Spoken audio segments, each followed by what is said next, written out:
Yo creo que hoy algunos fueron más astutos que otros y decidieron venir al primer culto para no perderse el mundial después, ¿no? Así que eso estuvo muy inteligente. Bueno, para los que no me conocen, mi nombre es Ben, me decían Benji, yo me crié acá en esta iglesia, así que hablaba con alguien recién que me dice, yo te conozco de bebé. Qué lindo, ¿no? Estar en el mismo lugar donde uno se fue criando. Es un honor estar con ustedes en este lugar. A mí es algo familiar que yo tiendo a hacer y lo hago porque es más memorable y porque si uno usa ilustraciones visibles, cada vez que uno vuelve a ver ese mismo elemento, después se acuerda quizás el principio.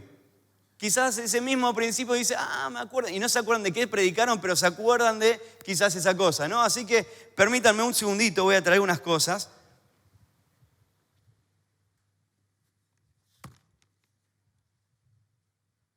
No les voy a explicar de qué se trata hasta más adelante, pero lo voy a dejar acá para quizás que estén un poco más intrigados hasta que llegue el momento.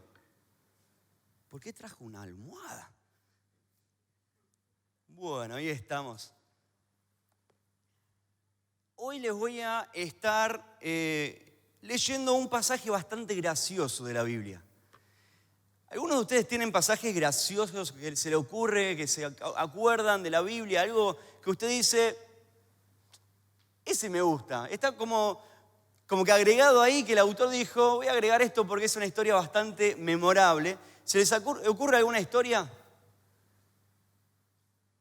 Yo que tengo un corte de cabello, que estoy imitando al pastor un poquito, hay una historia donde Eliseo estaba enojado con algunos adolescentes que estaban diciéndole pelado, ora y manda a Dios a un oso que se venga de ellos, ¿no? Una historia bastante atípica, pero es muy graciosa. A mí me encanta porque me siento parecido a esta persona, ¿no?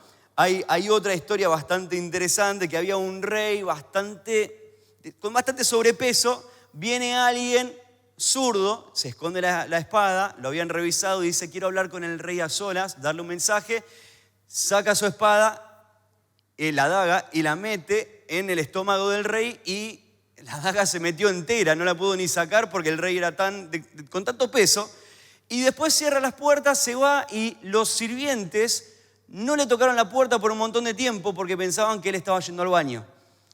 Así que de vuelta, otra historia bastante interesante, pero son historias que uno al leer la Biblia va encontrando estas historias y dice, wow, qué interesante lo que está incluido acá. Hoy vamos a estar leyendo otra, así que antes de eso, ¿por qué traje una almohada? Todos tenemos una almohada preferida, ¿no? ¿Cómo es la almohada de ustedes? Porque hay unas que son más acolchonadas, más grandes, más chicas. Cuéntenme un poquito, ¿cómo es la almohada de usted? Blanda. ¿A cuántos les gusta la almohada más dura, más firme? Bien. Y si le dan una almohada, van a visitar a alguien o van a un hotel, qué sé yo, y te toca una almohada que es lo contrario que te gusta, uno no puede dormir, ¿no? Entonces uno va, muchas veces la gente viaja con su almohada. ¿Lo han visto, no? Uno dice, pero ¿por qué si hay almohada en el lugar? Porque no pueden dormir sin su almohada, ¿no? Así que hoy vamos a estar hablando de una situación que incluye una almohada, pero lo vamos a dejar ahí para que les deje ahí tocar un poquito el interés de ustedes. Vamos a leer en Hechos 11:21 en la NBI. Y acá estamos hablando de los comienzos de la iglesia primitiva, ¿no? Estamos hablando en Hechos 11:21. Dice, el poder del Señor estaba con ellos y un gran número creyó y se convirtió al Señor. La iglesia estaba creciendo y uno dice, wow, buenísimo.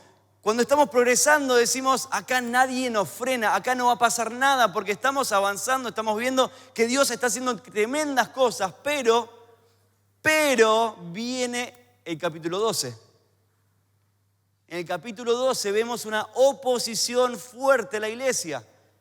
¿Cuántas veces le ha pasado a usted que está en su vida, viviendo una vida de victoria, donde las cosas le van bien y de repente dice, la vida es color de rosa, me encanta la vida, y pasa algo que uno dice, ¿cómo me pasó esto ahora? Bueno, vamos a seguir en Hechos 12, dice, en ese tiempo el rey Herodes hizo arrestar a algunos de la iglesia con el fin de matarlos, o maltratarlos, perdón. A Jacobo, hermano de Juan, lo mandó a matar a espada. Al ver que esto le agradaba a los judíos, procedió a prender también a Pedro. Esto sucedió durante la fiesta de los panes sin levadura. ¿Qué pasó? El rey Herodes mata acá a Jacobo y se da cuenta que se gana los votos de popularidad, ¿no? Como buen político, dice, esto le gusta a la gente, vamos a seguir haciéndolo. Él no tenía nada necesariamente en contra de Pedro, pero dice, si a los judíos les gusta y yo quiero que mi gente esté contenta, vamos a seguir haciendo lo mismo. Entonces lo arresta a Pedro con la intención de hacer lo mismo que Jacobo. Y seguimos ahí en el versículo 4, dice, después de arrestarlo, lo metió en la cárcel y lo puso bajo la vigilancia de 4 grupos de 4 soldados cada uno. ¿Cuánto es eso? A ver si uno está despierto, la matemática a veces en la mañana no está del todo bien, pero ¿cuánto? 16. 16 soldados para una persona. Creo que Pedro, si bien era pescador, no era un físico-culturista, ¿no? No era un hombre tan grande que uno diría, bueno, 16 hombres para uno, pero querían asegurarse de que no se escapase. Querían asegurarse de que esto que el rey Herodes quería, que le iba a dar más votos de popularidad, no se detuviese. Entonces vamos a asegurarnos que como a este Pedro, a este líder lo tenemos, no se escapa y así lo podemos matar. Tenían la intención de hacerlo comparecer en juicio público después de la Pascua, pero mientras mantenían a Pedro en la cárcel, la iglesia oraba constante y fervientemente a Dios por él. Y sigue diciendo, la misma noche en que Herodes estaba a punto de sacar a Pedro para someterlo a juicio, este dormía entre 2 soldados, sujeto con 2 cadenas. Ahí dormía, almohada, ya algunos están haciendo la conexión, ¿no? Estaba sujeto con 2 cadenas, unos guardias vigilaban la entrada de la cárcel, o sea, era imposible la situación. Ahora, estamos hablando de 4 soldados con él, el doble de la guardia normal y cadenas en ambas manos. Aún así, la situación más difícil, ¿cuál era la respuesta de Pedro? Dormía como un bebé. Creo que se llevó su almohada preferida porque dormía bien y se tiró a dormir. No me importa que hay soldados a mis 2 lados, yo me voy a tirar a dormir porque, bueno, ¿cómo puedo dormir yo en una situación tan imposible? ¿Cómo yo puedo dormir bien cuando estoy a punto de morir, cuando me van a llevar a juicio, cuando veo que mi futuro se está acortando al próximo día solamente? ¿Cómo vas a desperdiciar tus últimas horas de vida durmiendo? ¿Cómo es que Pedro pudo hacer eso? Porque confiaba en Dios. Porque confiaba en Dios. Dios, si vos me llevas mañana, bueno, no pasa nada. Si me llevas en 15, 20, 30 años, no pasa nada. Pero yo estoy confiado de que Dios está en control. Hay una frase que dice, no hay almohada más suave que una conciencia clara. Pedro sabía que él había hecho todas las cosas bien. Él había hecho todo lo que Dios le había pedido. Bueno, esto es más adelante, ¿no? Obviamente olvidando lo anterior que había sucedido. Y se tiró a dormir. Otra historia, a ver, ¿se acuerdan de alguna otra historia en la Biblia donde alguien dormía durante una situación imposible? Jesús en la barca, tormenta, los marineros experimentados estaban pensando, vamos a morir, vamos a morir. ¿Y qué hacía Jesús? Se agarró su almohadita y se tiró a dormir. ¿Cómo hizo eso? Bueno, Jesús no vale, no, obviamente no nos podemos comparar con Jesús, pero porque él sabía que Dios está en control.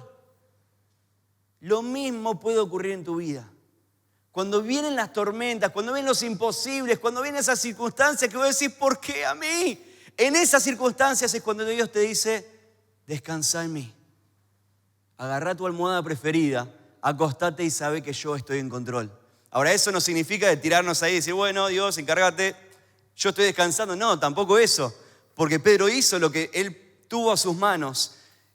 Pero una vez que tenemos la conciencia clara de que ya hemos hecho todo lo posible en nuestras manos, podemos descansar tranquilos, porque Dios está en control.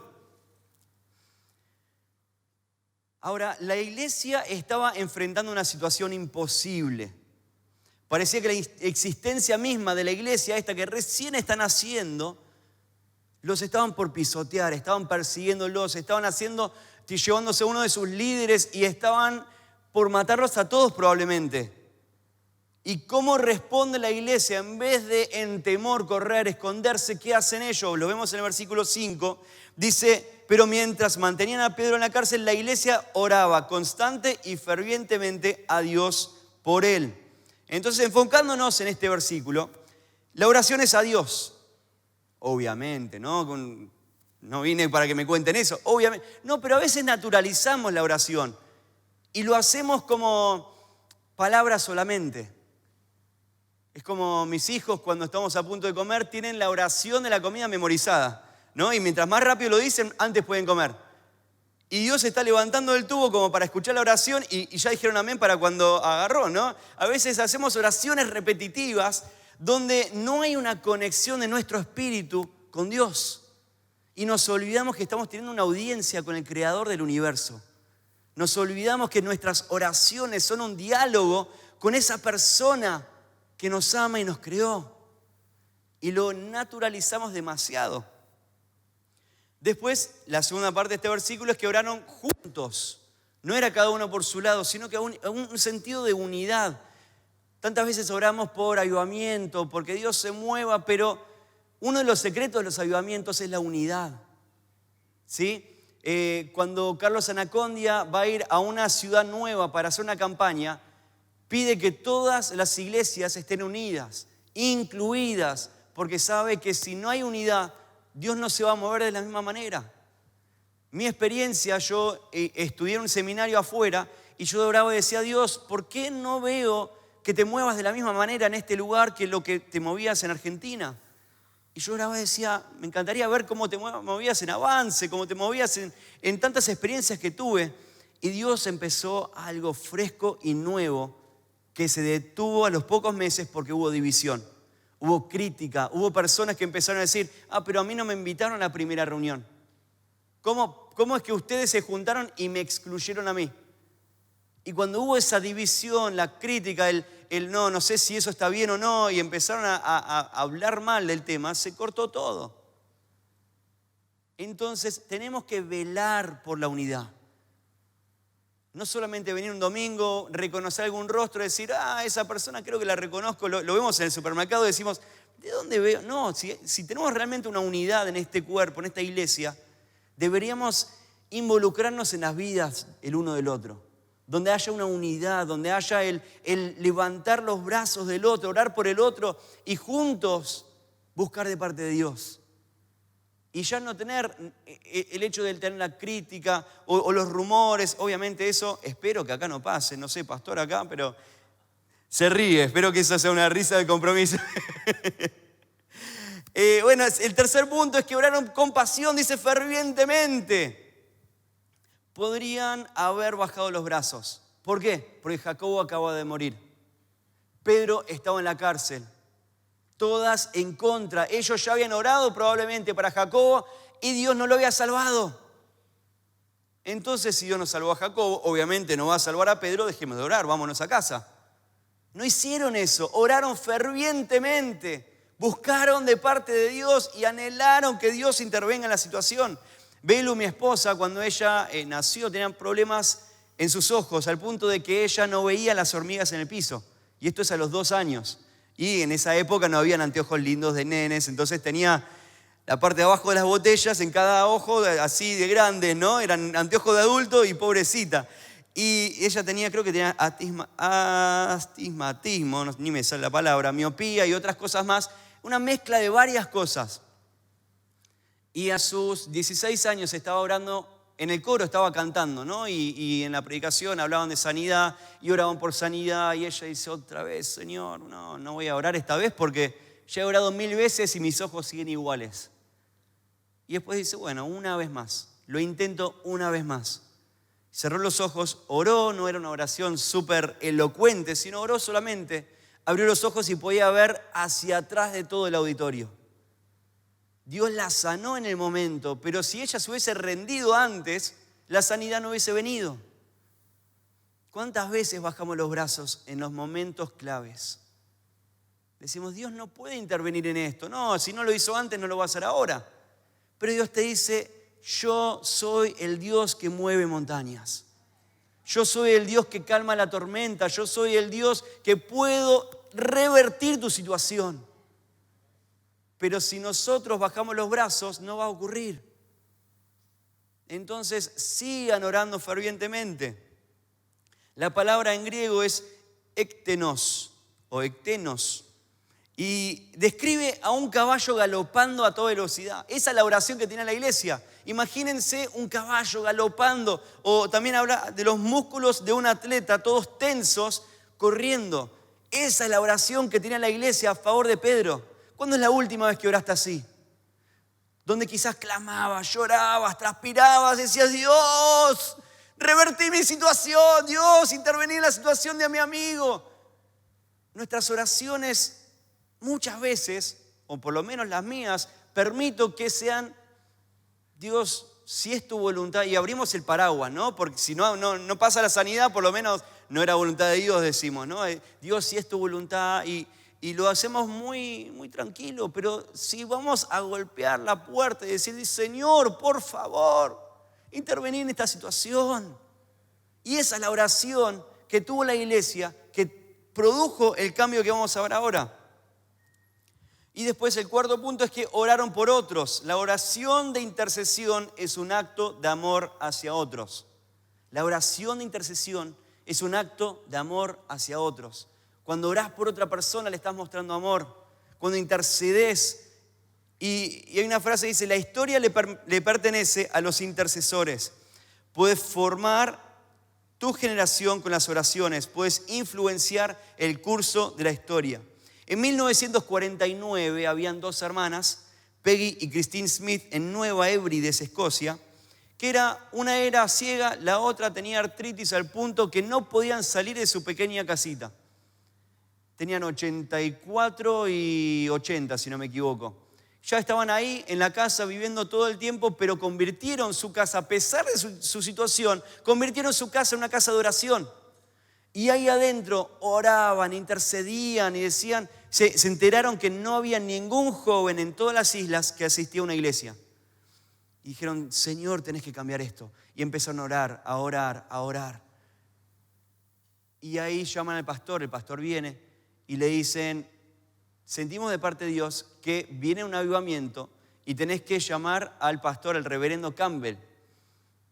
Ahora el pastor, su esposa, una semana antes, había sentido lo mismo de parte de Dios. Entonces dice, ok, le voy a escribir, le escribe y le llega la carta al hermano Campbell que estaba en Inglaterra y el hermano Campbell, no, tengo algo agendado en ese día, tenía en realidad una convención de muchos institutos bíblicos y era la oportunidad de su vida, el mayor evento al que le había estado invitado. Entonces dijo, no, quizás el año que viene. Viene el pastor, le habla a estas dos mujeres y dice, no, dijo que no, quizás el año que viene. Y respondieron ellas, eso es lo que dice el hombre, Dios dice otra cosa, escribile de vuelta. Entonces le escribieron de vuelta y el pastor fue al evento, estaba en la primera fila a punto de subir a predicar y el Espíritu Santo le dice, tenés que ir. ¿Tengo que ir? Ok. ¿Cuándo tengo que ir? Ahora mismo, levántate y andate. Entonces se le acercó al pastor, le dice, me tengo que ir. Y se fue. Y no sé quién predicó en ese día, porque este hombre iba a predicar y no sé qué pasó. Pero fue y llegó a Nueva Hébrides y Dios se movió de tal manera que habían algunas islas donde toda la isla entera se había convertido a Cristo. ¿Por qué? Porque estas dos mujeres oraron por otros, intercedieron por otros. No vieron sus limitaciones y bajaron los brazos, sino que vieron sus limitaciones y dijeron, ¿qué puede hacer Dios aún a pesar de mi situación? Seguimos leyendo del 7 al 11 y dice, de repente apareció un ángel del Señor y una luz resplandeció en la celda. despertó Pedro con unas palmadas en el costado y le dijo, date prisa, levántate. Ahora, no sé, con tanta luz no se despertó ni un soldado, impresionante, ¿no? Las cadenas cayeron de las manos de Pedro. Le dijo además el ángel, vístete y cálzate las sandalias. Y así lo hizo, y el ángel añadió, échate la capa encima y sígueme. Yo ahí me lo veo al ángel como la mamá, ¿no? Hace frío afuera, abrigate, llévate zapatillas, ¿no? Como que se preocupó por los detalles de Pedro. Y eso a mí me indica que Dios se preocupa por los detalles de nuestra vida. Dios se preocupa por lo que nos preocupa a nosotros. Y Dios interviene, Dios está, Dios nos acompaña. Y estaba ahí está. En el 9 dice, Pedro salió tras él, pero no sabía si realmente estaba sucediendo lo que el ángel hacía. Le parecía que se trataba de una visión. Pasaron por la primera y la segunda guardia y llegaron al portón de hierro que daba a la ciudad. El portón se les abrió por sí solo, un portón de hierro. Y salieron, caminaron unas cuadras y de repente el ángel lo dejó solo.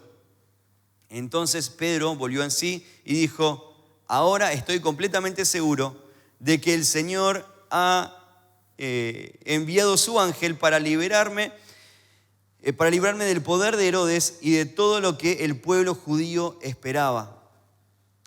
Ahora, impresionante, Pedro, como siempre, cabeza dura, recién cuando está totalmente libre es cuando cree. Recién no cuando pasó por los guardias, no cuando se le cayeron las cadenas, no, él dijo, esto es una visión, esto es imposible. Pero Pedro, siendo como es, dudó hasta último momento. Bueno, después la historia sigue, es bastante graciosa porque toca la puerta y la que ve quién es, entra corriendo y ni le abre la puerta. Está Pedro ahí esperando, diciendo, bueno, espero que no venga ningún soldado. Y por fin le abren la puerta después, ¿no? Una historia bastante graciosa. Pero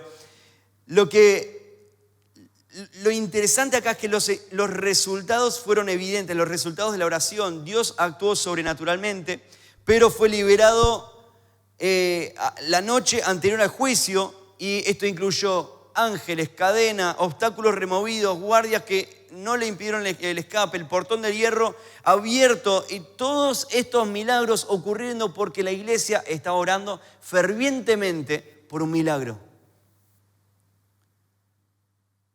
Así como Pedro nos pasa a nosotros también, que no creemos en las primeras circunstancias, donde escuchamos a veces testimonios, escuchamos de lo que Dios ha hecho en algunas vidas y decimos, bueno, qué lindo que Dios lo hizo en esa vida, pero conmigo no puede.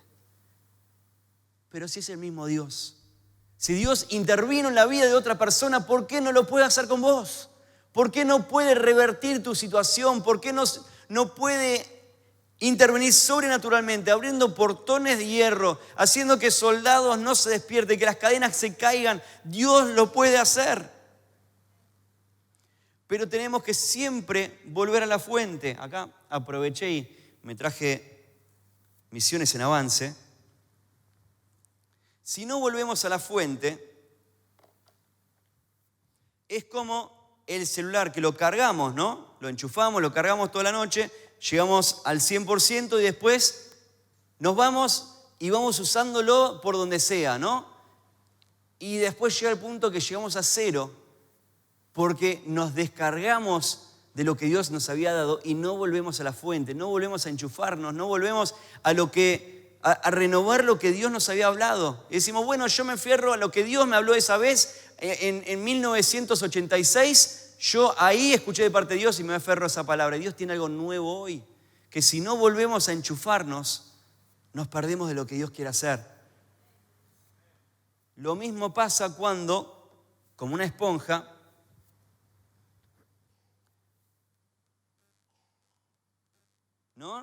ahí nos sumergimos en lo que Dios quiere hacer y lo que Dios nos habla. Y después salimos de la presencia de Dios y empezamos a invertir en otras vidas, ¿no? A dar a otros, en las áreas de servicio, donde sea. Y después estamos diciendo, ay, estoy tan agotado, pero esa última gota va a llegar. Y si no volvemos a la fuente, si no volvemos a sumergirnos en la presencia de Dios, miren cómo estamos quedando. Estamos apretando hasta la última gota para llegar a dar. Cuando Dios dice, vuelve a mí que yo te voy a volver a inundar con mi presencia. Voy a volver a darte algo nuevo y fresco. Voy a hacer algo en tu vida que va a transformarte para transformar a otros. Ahora, lo que me encanta de este capítulo es que dice, el capítulo comienza con la muerte de Jacobo, con Pedro encarcelado y con Herodes triunfando, pero termina con Herodes muerto, Pedro libre y la palabra de Dios triunfando. Así que con eso quiero invitarlos, y yo me incluyo porque yo quiero orar con ustedes. Vamos a orar y vamos a buscar de Dios. Pensá en ese imposible.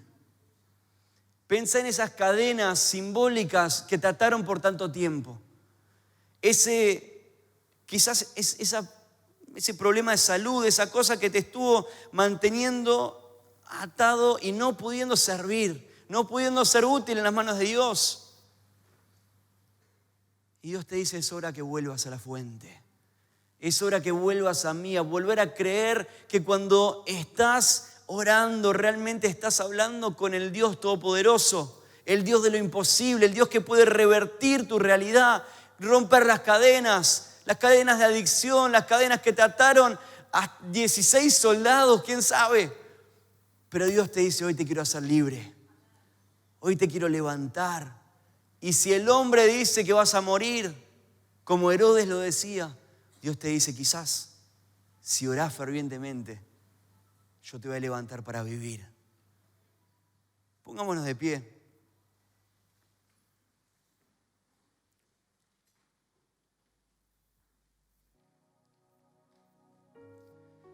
Señor, gracias. Gracias por esta historia en la Biblia. Señor, gracias por intervenir tanto en la historia de Pedro que hoy nos anima a nosotros a buscar, a no permitir que la realidad determine nuestra búsqueda, sino que la realidad que nos juega en contra y en realidad nos empuje hacia una búsqueda más profunda. Señor, estamos en una realidad tan difícil como país. Muchos están pasando por problemas, Señor, económicos, familiares, de salud y tantos otros problemas. Y hoy, Señor, hoy nos recordás que debemos volver a tomar la almohada y descansar en ti. Volver a tomar la almohada y decir, Señor, a pesar de que la situación está imposible, que la tormenta viene en mi contra, Señor, ahora yo me acuesto confiando que estás en control. Confiando, Señor, que vas a intervenir. Y si no sucede, gloria a Dios igual. Señor, hoy nos entregamos a ti, a tu voluntad, a lo que quieras hacer. Señor, volvemos a la fuente y te decimos, Señor, estoy agotado. Ya las últimas gotas no me alcanzan. Necesito volver a la fuente, necesito volver a ti, Señor. Inundanos hoy con tu presencia. Y que ese toque sea lo que nos lleve hacia adelante. Lo que nos ayude, Señor, a enfrentar la tormenta. Lo que nos ayude, Señor, a creer a pesar de las circunstancias.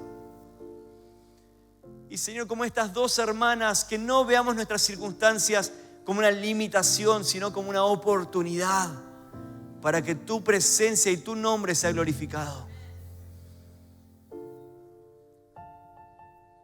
Te pido por un toque profundo en cada vida, Señor. Haz algo nuevo. Trae sanidad, trae transformación, trae cambio a situaciones imposibles. Y que hoy marques una diferencia, Señor. Que cuando cada uno vea su almohada de la noche, recuerden que tienen que descansar en ti. Cuando vean una esponja, recuerden de volver a la fuente, Señor. Gracias por cada vida y los propósitos que tenés para con cada uno, Señor. Te pedimos que hoy selles esos llamados, confirmes esos llamados, confirmes esos propósitos, esos sueños de tu parte, Señor, que parecen tan imposibles. Miramos la realidad, miramos lo que le pasó a otros y dejamos de soñar hace tanto tiempo, pero hoy Dios nos está llamando a soñar de vuelta.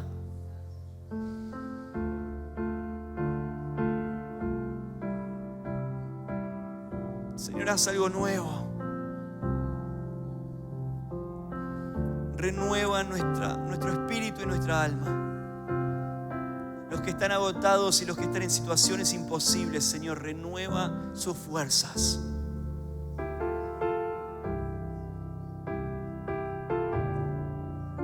Gracias por lo que estás haciendo y por lo que vas a hacer en cada vida, Señor. En el nombre de Jesús. Amén.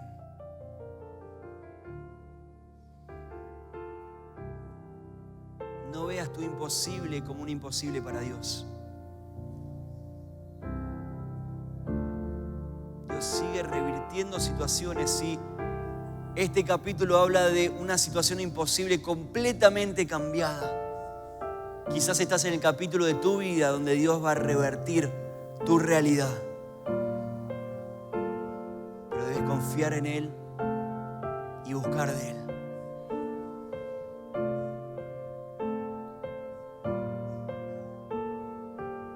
Den un abrazo a la persona que tienen al lado y anímenlos en unidad.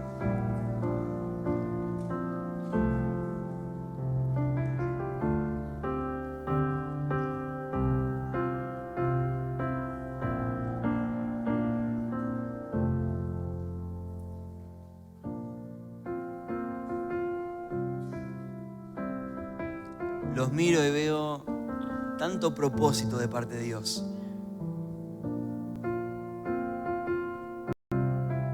No bajen los brazos. Amén. Dios les bendiga.